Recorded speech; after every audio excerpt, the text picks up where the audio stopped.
वेद प्रतिपाद्या जय जय स्वसंवेद्या आत्मरूपा।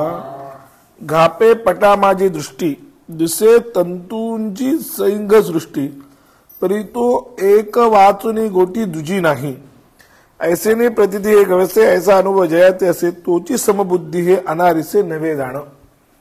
आता काय म्हणतात, म्हणजे वेगवेगळे दृष्टांत देतात ब्रह्माच्या बाबतीमध्ये, की जसं पटाकडे पाहिलं, पट म्हणजे वस्त्र, वस्त्राची काय स्थिती आहे, वस्त्र कशाला म्हणतात, तंतूपासून ते उत्पन्न होतं, तंतुद्वय संयोग त्याला असमवायी कारण आहे, तंतू समवायी कारण आहे, आणि बाकी मग ते तंतुवाय, तंतुवाय म्हणजे कोष्ठी, मराठीत आपण त्याला कोष्ठी म्हणतो, कोष्ठी, हे सगळे त्याला कारणीभूत आहेत, निमित्त कारण आहेत, आणि ते वस्त्र विणायचं जे यंत्र आहे ते सगळे निमित्त कारण। तर कुठल्याही गोष्टीच्या कार्यकारणाचा जर विचार केला तर त्याला हे तीन कारणं असतात, समवायी कारण, असमवायी कारण आणि निमित्त कारण। निमित्त कारणात अनेक गोष्टींचा समावेश होतो। त्या समवायी कारणात वेदांतामध्ये उपादान कारण असं म्हणतात। असमवायी कारण काही वेदांतांनी मानलं नाही, वेदांतांनी असमवायी कारण वेगळं असं मानलेलं नाही, त्याचं अंतर्भाव निमित्त कारणात करतात। म्हणजे वेदांतांच्या दृष्टीने दोनच कारण, एक उपादान कारण आणि निमित्त कारण। उपादान कारण जे आहे ते कार्यामध्ये अनुस्यूत राहतं, कार्यामध्ये ते राहतं, आणि निमित्त कारण हे कार्याला सोडून राहतं। म्हणजे इथं तंतूच्या ठिकाणी पाहिलं, पटाच्या ठिकाणी पाहिलं तर तंतू पटामध्ये राहतो, तंतू वाय, तंतू कोष्ठी वगैरे जे ते सगळे त्याला सोडून राहतं। आता या ठिकाणी कार्यकारण भाव आहे असं समजून जर विवेचन केलं तर हे सगळं विवेचन ठीक आहे। तंतू नावाचा एक पदार्थ पट नावाच्या एका पदार्थाला उत्पन्न करतो, असा एक साधारणपणे लोकांमध्ये समज आहे, लोकांचा समज आहे। पण खरोखर विचार जर करायला गेला तर पट नावाचा पदार्थ काय आहे, तंतूशिवाय काही नाही त्याच्यात, तंतूशिवाय पट। जसं खरं म्हणजे दोन जर माणसं दोन पदार्थ तिथे वेगळे असतील, तंतू वेगळा आणि पट वेगळा, हे जर वेगळे असतील तर जसं घोड्यावर बसलेला माणूस वेगळा दिसतो की नाही आपल्याला, तसं तंतूवर एक पट वेगळा दिसायला पाहिजे आपल्याला, दिसतो का, नाही दिसत। नीट विचार करायला लागलो आपण, त्या पटाकडे पाहायला लागलो तर आतान वितानात्मक तंतू संयोगाशिवाय आपल्या हातात काही सापडत नाही, आडवे आणि उभे फक्त तंतू हातात सापडतात। म्हणजे पट नावाचा वस्तू कोणती आहे का, नाही, तेच सांगतात ते। घापे पटा माझी दृष्टी, पटा माझी दृष्टी घापे म्हणजे पटामध्ये दृष्टी जर आपण घातली, पाहिली तर दिसे तंतूची सैंघ सृष्टी, तर तिथं काय दिसतं आपल्याला, तंतूची सृष्टी दिसते म्हणाले, पट नावाचं वस्तू दिसत नाही। कार्य आणि कारण याच्याबद्दल विचार करत असताना इतर दर्शनकारामध्ये नैयायिक जे आहेत ते कार्य वेगळं आणि कारण वेगळं असं समजणारे आहेत, कार्यकारणाचा भेद मानणारे आहेत, म्हणून कारणापासून कार्य उत्पन्न होतं वगैरे असं ते म्हणतात। पण वेदांती, तू खुर्ची घेऊन बसायचं, वेदांती किंवा सांख्यवादी जे लोक आहेत ते वेदांती सांख्यवादी लोक हे कार्यच कारण रूपा, आपलं कारणच कार्य रूपानं होतं असं म्हणतात। त्यांच्या मते कार्य आणि कारण हे काय अभेद आहे, विचार जर केला तर नुसता तंतू म्हणजे पट नाही हे खरं आहे। तुम्ही असं उद्या म्हणू शकता, उत्तर देऊ शकता, तंतू म्हणजे तर पट आहे, तर एक तंतू काढला, कुठं पट दिसायला तुम्हाला, आहे की नाही, असं उत्तर होऊ शकतं एक वेळ। पण पटामध्ये पट जर विचार केला हे खरं आहे, नुसता तंतू म्हणजे पट नाही, पण पट म्हणजे काय आहे तर फार तर फार आतार वितानात्मक तंतू संयोग म्हणता येईल, पण पट नावाची एक वेगळी वस्तू नाही म्हणता येणार आपल्याला। वेदांतांचं किंवा सांख्यांचं म्हणणं काय आहे की मी हा सगळा आरंभवाद आणि सत्कार्यवाद सांगतोय तुम्हाला। आरंभवादामध्ये काय आहे की नसलेली वस्तू उत्पन्न होते, पट नावाची नसलेली वस्तू ही तंतूमध्ये उत्पन्न होते, तंतूमुळे उत्पन्न होते, तंतूंच्या संयोगाने उत्पन्न होते। वेदांतांचं म्हणणं किंवा सांख्यांचं म्हणणं असं आहे की तंतू नावाची खरंच, आपलं पट नावाची वस्तू खरीच आहे का हे विचार करा तर ती खरी नाहीच आहे, आणि ती आहे असं जे वाटतं ते सुद्धा फक्त तंतूमध्ये, म्हणजे मुळातच ती आहे, म्हणजे पूर्वी नव्हती ती नंतर उत्पन्न झाली असं नाहीये, पहिलीच आहे ती, नंतर यांच्या संयोगातून ती फक्त काय झाली, प्रगट झाली। असलेली प्रगट झाली. तिची अवस्था नुसता तंतू दाखवला, एक दोऱ्याचा असं धागा दाखवला तर त्याला पट बनत नाही. पण अनेक दोऱ्यांचा व्यवस्थित जर धागा तुम्ही तयार केला त्याला पट बनतात ना. बाकी काय, शिस्तबद्ध पद्धतीनं आतान वितानात्मक तंतूंचा संयोग केला म्हणजे पट होतो. पण पट नावाचा वस्तू जसा वेगळा दिसत नाही तसं जगताच्या बाबतीमध्ये विचार केला तर जगतामध्ये ब्रह्म व्यतिरिक्त काहीही दिसत नाही. गले पादुकांनी म्हणतात जिथं ती वस्तू आहे तिथं ती नसणं म्हणजेच मिथ्या. मिथ्यात्वाचं जे लक्षण आहे ना, आपण मिथ्या मिथ्या मिथ्या म्हणतो, पण मिथ्या म्हणजे काय, जी वस्तू ज्या ठिकाणी आहे असं आपल्याला वाटतं त्या ठिकाणी ती नसणं. जसं पटाच्या ठिकाणी, आता इथलंच उदाहरण घ्या, पट नावाची वस्तू आपण तंतूच्या ठिकाणी असं आपण म्हणतो, पण विचार केला तर सूक्ष्मपणे विचार केला तर आपल्याला पट नावाची वस्तू दिसतच नाही, फक्त तंतूच दिसतो. म्हणून पट हे काय झालं, मिथ्या झालं. समुदाय म्हणलं तर असं गोळा केला तर समुदाय तर पट थोडीच होतो. मी तेच म्हणत, म्हणून आता मग तंतू संयोग होतो, नुसतं समुदाय नाही. समुदाय म्हणलं तर असं गोळा केलं ते पडलेले असतात की त्या, तुम्ही जर त्या ह्याच्यात गेले कापडाच्या त्या ह्याच्यामध्ये, आमच्या नांदेडला ते कापडाचे ते आहेत बघा, ते सुतगिरणीत जर गेले तुम्ही तर ते तुम्हाला ते असे एवढे पडले ते असं गोळा उचलला, ह्याला तुम्ही पट म्हणता का? नाही, ऐकांचं हेच उत्तर आहे ना, किंवा तुम्ही तंतू म्हणजे जर पट म्हणत असेल तर हे गोळा ह्याला पट म्हणा म्हणतात ते. नाही, प्रश्न हाच विचारतात ते. तर वेदांतांचं म्हणणं हेच आहे की आम्ही काय त्या गोळ्याला आम्ही पण पट म्हणत नाही, पण पट नावाची वेगळी वस्तू तुम्ही तरी दाखवा आम्हाला, कुठे कळलं का? आहे का? तंतू आहे ते, तंतू संयोग आहे फक्त. सूक्ष्मपणे विचार करा तुम्ही, काय त्याच्यात दुसरं काय दिसतं तुम्हाला? धागाच आहे ना, एक एक धागा निघत राहतो म्हणजे काय झालं, धागाच आहे. म्हणजे धाग्याशिवाय पट नावाची वस्तूच नाही. किंवा आता कपालद्वय संयोग असं नैयायिक म्हणतात की दोन कपाल जोडतात आणि मग घट तयार होतो.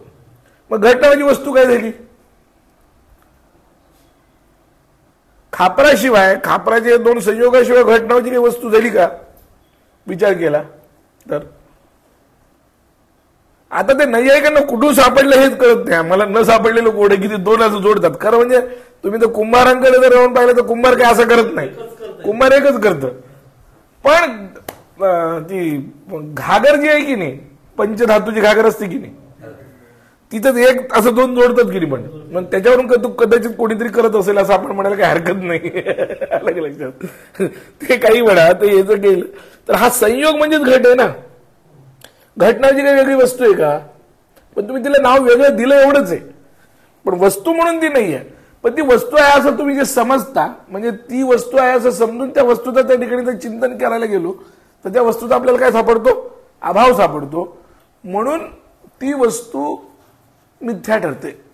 याच पद्धतीनं वेदांतांचं म्हणणं आहे की सगळ्या कार्याचं, कार्यकारणाचं जर तुम्ही नीट चिंतन करायला लागले, जेवढे काही कार्यकारण म्हणून किंवा जेवढ्या काही वस्तू आहेत असं पाहायला लागले तुम्ही जगतामध्ये, प्रपंचामध्ये, त्या सगळ्या प्रपंचांच्या मध्ये तुम्हाला एक लक्षात येईल की ती वस्तू त्या त्या उपादानाच्या ठिकाणी ती नसतेच.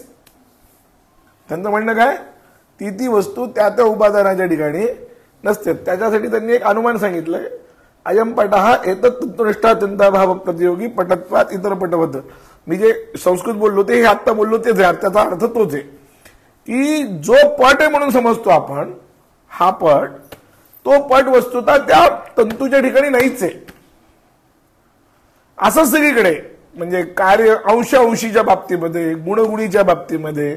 म्हणून जेवढा तुम्ही पदार्थ विचार करायला गेला त्या सगळीकडे जर विचार करायला गेला तर तुम्हाला हेच सापडेल, घट म्हणून घट नाहीये तर कोणी कपालच आहे. अरे कपालाचा जेव्हा तुम्ही विचार करा तर कपालिका तुम्हाला दिसतील, कपाल दिसणार नाही. कपालाचे समवायीकरण कोण आहेत? कपालिका आहे, उपादान करण, तर ते दिसेल. किंवा ही नैयायिकांच्या प्रक्रियेनुसार बोलावे मी. वेदांताच्या प्रक्रियेनुसार माती ही उपादान कारण आहे. घटात मातीशिवाय तुम्हाला दुसरं काही दिसत नाही. तसं म्हणाले या संपूर्ण जगतामध्ये परी तो घापे पटा माझी दृष्टी दिसे तुझी दृष्टी परी तो एक वाचुनी गोटी दुजी नाही. म्हणजे त्या तंतूशिवाय दुसरी गोष्ट वस्तुतः नाही तसं म्हणाले. तैसे ऐसे प्रतीती हे गवसे. तशी प्रतीती ज्याला या संपूर्ण जगतामध्ये येते की एका ब्रह्माशिवाय दुसरं काही नाही. एका ब्रह्म्याशिवाय ब्रह्म हे या जगताचं उपादान अधिष्ठान उपादान कारण आहे. परिणामी उपादान अज्ञान आहे की नाही. तर जसं आता मी मगाशी म्हटलं की उपादान कारण व्यतिरिक्त कार्य नसतं. याचा अर्थ काय झाला या सगळ्या प्रवचनाचा आतापर्यंत 10-20 मिनिट जी काही 10 मिनिट मी बोललो याचा अर्थ काय झाला. उपादान कारण व्यतिरिक्त कार्याला काही सत्ता नाहीये. कार्य नावाची वस्तू नाही आणि त्याला सत्ता नसणं हेच मिथ्यात्व आहे. मिथ्या शब्दाचा हा अर्थ आहे. आपण सत्ता त्याची स्वतंत्र आहे असं समजतोय. पंखाला दिला हा सत्ता आहे असं आपण स्वतंत्र समजतोय. पण वस्तूचा हा चिंतन करायला गेलो विचार करायला गेलो सूक्ष्मदृष्टी पाहिली तर आपल्याला दिसतं की अरे याच्या व्यतिरिक्त नाहीच आहे. जसं तिळामध्ये तेल असलेलं तेल येईल का नसलेलं येईल सांगा. मुळामध्ये तिळामध्ये जर तेल नसेल तर किती तुम्ही रगडले तर येईल का. नाही येणार आहे की नाही. जर आलं ते हा दृष्टांत वेगळ्या पद्धतीने बोलवलो मी तर मग वाळूपासून यायला पाहिजे. नसलेलं जर तेल येते म्हणलं तर तिळात नव्हतंच पहिल्यांदा तेल आणि मग नंतर आलं असं म्हणलं तर मग वाळू रगडून येईल पाहिजे. वाळू भिजू घालायची आणि ती काढायची. होते का. येत नाही. वाळूतून तेल येत नाही तिळातूनच तेल येतं. याचा अर्थ काय की मुळात ते कार्य त्या कारणामध्ये असतं. म्हणजे याचा अर्थ कार्यकारणाचा अभेद असतो. हे एक पद्धत झाली. पण दुसऱ्या अगदी सूक्ष्म पद्धतीने विचार ही स्थूल पद्धत झाली. दुसऱ्या पद्धतीने ज्यावेळेस विचार करतो त्यावेळेस तीळ आणि तेल यामध्ये अभेद न राहता तीळच तेलाच्या रूपाने परिणत होतं. तीळच तेल रूपाने परिणत होतं असं होतं. आणि तेलामध्ये तुम्ही बारीक पाहता तिळाशिवाय तुम्हाला दुसरं काही दिसत नाही. म्हणजे तेल नावाचा पदार्थ ते तिळच आहे असं वाटायला लागतं. हे जे आहे म्हणजे कारणच कार्याच्या रूपाने परिणत होणं हा झाला सांख्यांचा सत्कार्यवाद अभेदवाद. पण आपला विवर्तवाद आहे ना. आपल्या पद्धतीने विचार करायला गेलं तर नंतर लक्षात येतं की कार्य नावाची वस्तूच नाही घट नावाची वस्तूच नाही. तो फक्त आकार आहे. वस्तुता कोण आहे मातीच आहे. हे मी काल जे सांगितलं तेच वेगळ्या पद्धतीने. इथं पटाच्या दृष्टीने पाहिलं तर पट नावाची वस्तूच नाही. नाहीतर मग मी मगाशी म्हणल्याप्रमाणे जर पट नावाची वेगळी वस्तू असली असती तर घोड्यावर बसलेला माणूस जसा वेगळा दिसतो तसं तंतूवर निर्माण झालेलं पट वेगळं दिसायला पाहिजे. दिसत नाही ना आहे की नाही. तंतू आणि पट वेगळा दिसतो का. वेगळं काढता येत नाही तुम्हाला. आणि पट वेगळं काढायला गेलं की तुमच्या हातात तंतूच येतं. म्हणजे याचा अर्थ तंतूशिवाय पट नावाची वस्तूच नाही. हे अंततोगत कोणाला मान्य करावं लागतं. कुठं पट दिसतोय. शेवटी कुठं हो ते सुरुवातीला पट दिसतो. शेवटी तंतूच हातात येईल ना.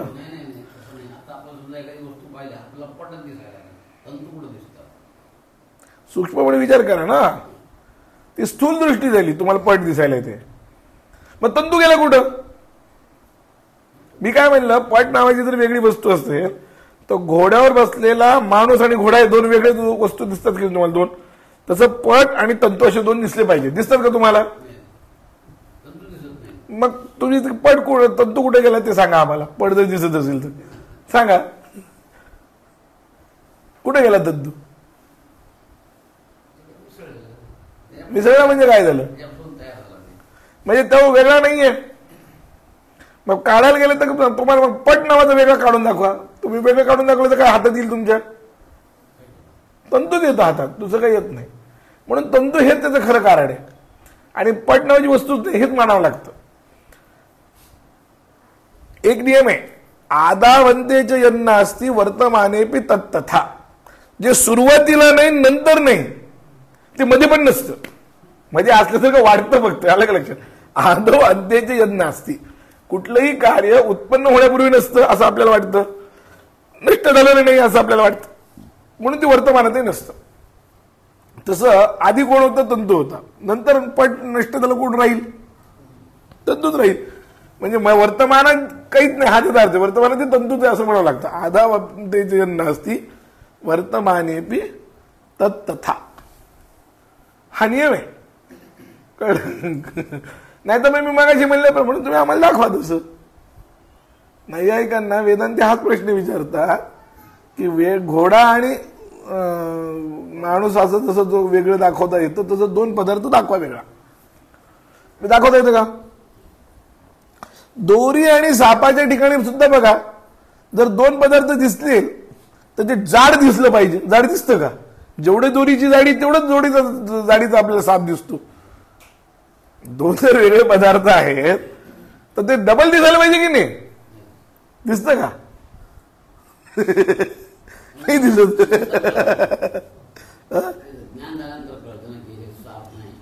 ते जाऊ द्या, पण ज्यावेळेस आहे त्यावेळेस दिसतं. म्हणजे याचा अर्थ काय?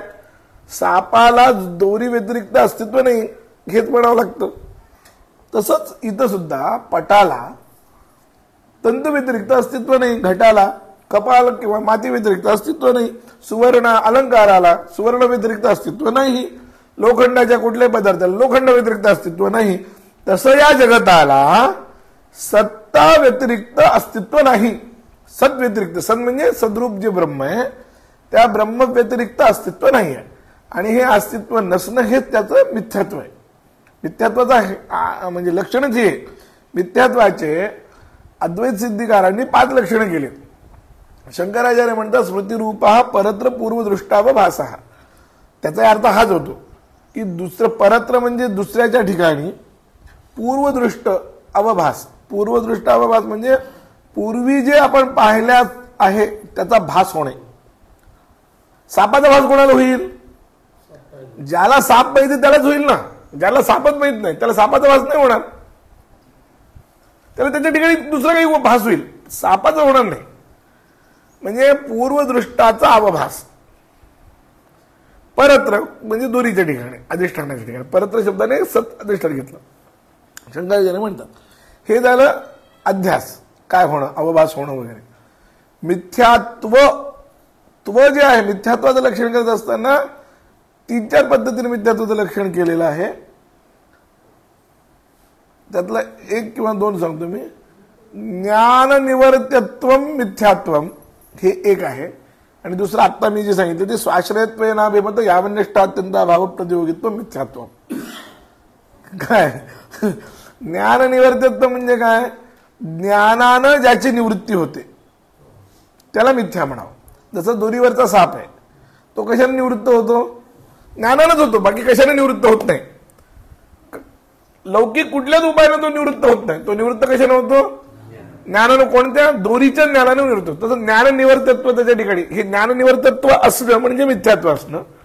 आणि दुसरं म्हणजे मी आत्ता जे सांगितलं की स्वाश्रयत्व नाभिमत यावनिष्ठ अत्यंत अभाव प्रतियोगित्व म्हणजे स्वतःचा जो आश्रय आहे. आता पटाचा आश्रय कोण आहे? स्व म्हणून पट धरला. स्वतः आश्रय कोण झाला? तंतू. त्याच आश्रयाच्या ठिकाणी स्वतःचा अभाव असताना जो अत्यंत अभाव, स्वाधिकरण अत्यंत अभाव प्रतियोगित्व स्वाश्रयत्व एकच अर्थ आहे, शब्द भिन्न नाही, बाकी काय.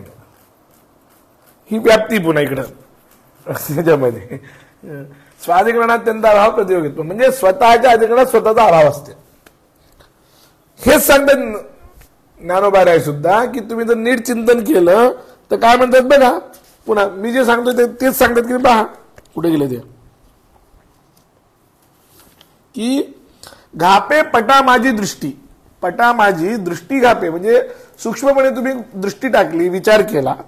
दिसे तंतूंची सैक सृष्टी म्हणजे काय झालं? त्या पटात दृष्टी दिसलं, घातल्यानंतर दिसलं कोण तुम्हाला? तंतूची सृष्टी दिसली. म्हणजे पट दिसला का? म्हणजे जिथं पट आहे असं तुम्हाला वाटलं तिथं पटाचा अभाव आला की नाही? स्वतःच्याच अधिकरणात स्वतःचा अत्यंत अभाव आला. स्व म्हणून पट घेतला, स्वतःचा अधिकरण म्हणून तंतू घेतला. त्या ठिकाणी कोणाचा अत्यंत अभाव दिसतोय आपल्याला? पट नाहीच आहे ना. आपल्याला दिसलो कोण? तंतू दिसला म्हणजे पटाचा अत्यंत अभाव दिसला. म्हणून हे पटाचा अत्यंत अभाव दिसतो म्हणजे पट मिथ्या झालं. तसं जगाचं आहे. जग खरं आहे असं आपल्याला वाटतं, पण जगाचं अधिकरण कोण? चैतन्य संपूर्ण. स्व म्हणून कोण घ्यायचं? जग घ्यायचं, प्रपंच घ्यायचा संपूर्ण.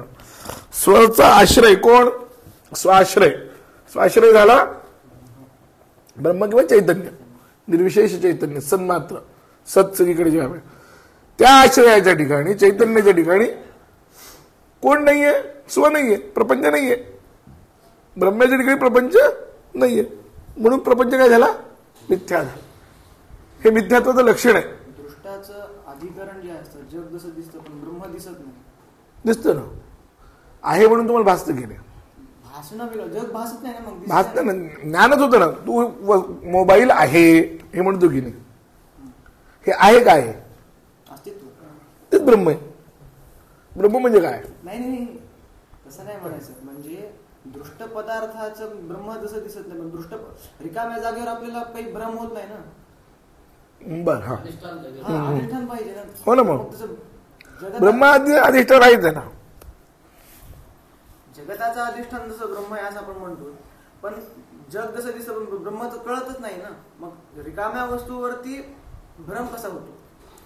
रिकाम्या वस्तूवर कुठं विभ्रम सांगवलं मी? आता दिलेल्या उदाहरणात रिकाम्या वस्तू कुठे? नाही जगात असं मिथ्यत्व आपण सांगितले ना. हो, म्हणून रिकामी वस्तू कोणती झाली? दोरीच्या सापाचं उदाहरण होतं. जर का दोरी असेल तरच वरती साप दिसतो. बरोबर आहे. मग बरोबर आहे. मग खाली ब्रह्म आहे सत. ब्रह्म दिसत नाही, तसं दोरी दिसली, आपल्याला वाटला अधिष्ठान आहे. नाही, दिसणं म्हणजे ज्ञान विषय होणं. दिसण्याच्या शब्दात तर डोळ्याचा विषय होणं असं नाही. ज्ञान विषय सतत आपल्याला कसं होतं? आपल्या प्रत्येक पुस्तक आहे पण वाचलं की नाही? मोबाईल आहे, पट आहे, घट आहे, फरशी आहे, पंखा आहे. हे आहे म्हणून वाचलं, दिसतं की नाही? जाणवतं की नाही? हे ज्ञान आहे की नाही? हे खरं का बाधित होणारं ज्ञान आहे? हे आहे म्हणजे काय? अस्तित्व आहे. अस्तित्व म्हणजे काय? ब्रह्म आहे. त्या अस्तित्वावर कोण भासायले? हे पदार्थ वाचतायत. तू लौकिक दृष्ट्या तिथं ते पाहू नको की खाली दोरी मग वर साप, अशा पद्धतीने तू विचार करत असेल तर तुझ्या डोक्यात असेल. तसं नाही आहे. इथं विशेषण भावानं विचार करावा लागतो. जसं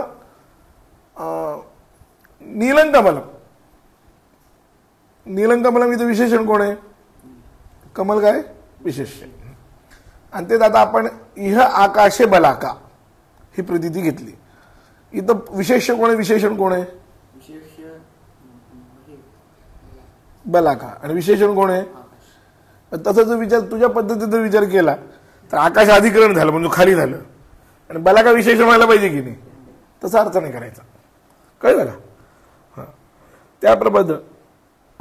त्याप्रमाणे करायचं की अस्तित्व जे आहे नामरूपात्मक प्रपंच. हे बघ, अस्ति भाती प्रिय, नाम आणि रूप हे 5 अंश आहेत प्रत्येक वस्तूच्या बाबतीत. त्यात अस्ति भाती प्रिय हे 3 अंश जे आहेत ते ब्रह्म्याचे आहेत.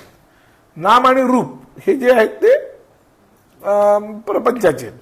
तर कुठलेही नामरूपात्मक पदार्थ या तिन्ही भासतो. तुम्हाला 3 मध्ये कळतो. अस्ति भाती प्रिय आणि तो एक तर मोबाईल आहे किंवा मोबाईलचं ज्ञान झालं तुम्हाला, किंवा मोबाईल मला पाहिजे, अस्ति भाती प्रिय आहे की नाही? तर हे तिन्ही गुण ब्रह्म आहे. या तिन्हीवर हे भासतं. तिन्ही युक्त आपल्याला ज्ञान होतं ना. तिन्हीपैकी एका कशाने तरी उतरेल. मोबाईल आहे इथं सद्रूपानं आपल्याला मोबाईलचं भान झालं. मोबाईल पाहिजे इथं प्रिय रूपानं आपल्याला मोबाईलचं भान झालं. ही वस्तू मोबाईल म्हणून ही ज्ञान रूपानं मोबाईल कळला. कोणत्या रूपानं कळला आपल्याला? ज्ञान रूपानं, भाती रूपा म्हणजे ब्रह्मरूपानं, सद्रूपानं. म्हणजे याचा अर्थ झाला हे तुम्हाला, म्हणजे मोबाईल जेव्हा तुम्हाला कळायचं आहे तेव्हा तो ब्रह्म व्यतिरिक्त कळू शकतो का? हे न कळणं म्हणजे त्याचं मिथ्यात्व आहे ना. ब्रह्म त्याच्यावर अधिष्ठान आहे. याचा अर्थ याचा अधिष्ठान ब्रह्म आहे असा अर्थ झाला. खालीवरचा विचार नको करू. अधिष्ठान या शब्दाचा अर्थ त्या याला तद्रूपानं भासणं वगैरे पण एखादंच घेता येतं. दोरी आणि साप म्हणलं की ते तसं पाहत गेलं तर ते तुला म्हणणं बरोबर होऊ शकते का? ब्रह्म आपल्याला दिसतच नाही तर कुठं भासायला, पण सद्रूपान ते कळतं ना. सनघटहा, सनपटहा अशी रूप आपल्याला कळतात की नाही? इथं सनघटा, सनपटा, इथं घट हे सद्रूपावर भासतो, पट हे सद्रूपावर भासतं असं आहे. म्हणून स्वाश्रयत्वेन अभिमत जो म्हणजे स्वचा अधिकरण, अधिकरण या शब्दाचा अर्थ ज्ञान म्हणून त्यांनी काय सांगितलंय, प्रतीयमान अधिकरण. अधिकरणासारखं अधिकरण पाहिजे असं नाही, जाणवणारं जे अधिकरण ते कोणतं, इथं सद्रूप आहे. म्हणून स्वचं अधिकरण कोण झालं, स्वचं अधिक स्व म्हणून झालं प्रपंच. स्वचा आश्रयत्वेन अभिमत जो अभिमत असं यावत अधिकरण, यावत अधिकरण म्हणून कोण घेतलं, चैतन्य. तर त्या ठिकाणी हे नाही आहे, जगत नाही आहे. हे नाही म्हणून त्याचं प्रतियोगित्व त्याच्या ठिकाणी आलं. हे प्रतियोगित्व येणं म्हणजे मिथ्यात्व. कळलं का?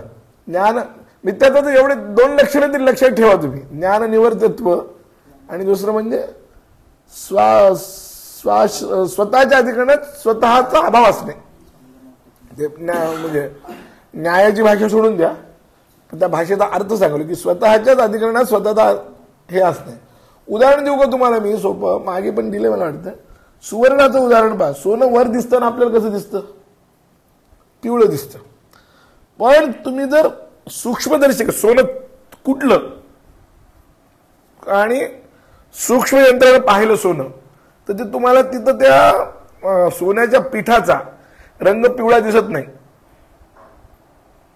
तपकिरी दिसतो, तपकिरी रंग दिसतो. तिथं सगळं ते सोन्याचं पीठ जे असतं ते तपकिरी रंगाचं असतं. म्हणजे आता बघा, सोन्याच्या ठिकाणी जे दिसणारा पिवळेपणा आहे, ज्या सोन्याच्या ठिकाणी आपल्याला पिवळेपणा आहे असं वाटतं, त्याच ठिकाणी पिवळेपणाचा काय झाला, अभाव आला की नाही. हेच अभाव येणं म्हणजे तेच ते सांगतात ज्ञानोबा. ऐसेनी प्रतिती हे गवसे, ही ज्याला प्रतिती कळते की बा ब्रह्म्याच्या ठिकाणी जगत नावाची वस्तूच नाहीये, ही प्रतिती ज्याला गवसे कळते, ऐसा अनुभव जयाते असे तोची समबुद्धी हे अनारिसे नवे जाणे. तोच तो खरा समबुद्धी होऊ शकतो, अन्य कोणीही होऊ शकत नाही. म्हणजे खरा समबुद्धी जर कोण असेल तर एखादा मोठा देशभक्त आहे, एखादा मोठा क्रांतिकारक आहे, एखादा मोठा समाज विचारक आहे, तो होऊ शकत नाही. खरा समबुद्धी तोच होऊ शकतो की ज्याला त्या ह्याच्यामध्ये जग न दिसता कोणती जर ब्रह्म दिसायला, जग न दिसता ब्रह्म ज्याला दिसतं तो समबुद्धी होऊ शकतो. हे अनारिसे नवे जाणे. अनारिसे म्हणजे सहजपणे होण्यासारखं नाहीये. एरवी उगीच विचार केला, बौद्धिक लेवलवर विचार केला आणि मला सगळीकडे सम दिसायला, असं होत नाही, असं होत नाही. ते त्याला ते पूर्णपणे विचारच करावा लागतो, अंतत होतं. ही प्रतिती त्याला आली पाहिजे, तो खरा समबुद्धी आहे. थांबतो. अवधूत चिंतन श्री गुरुदेव दत्त.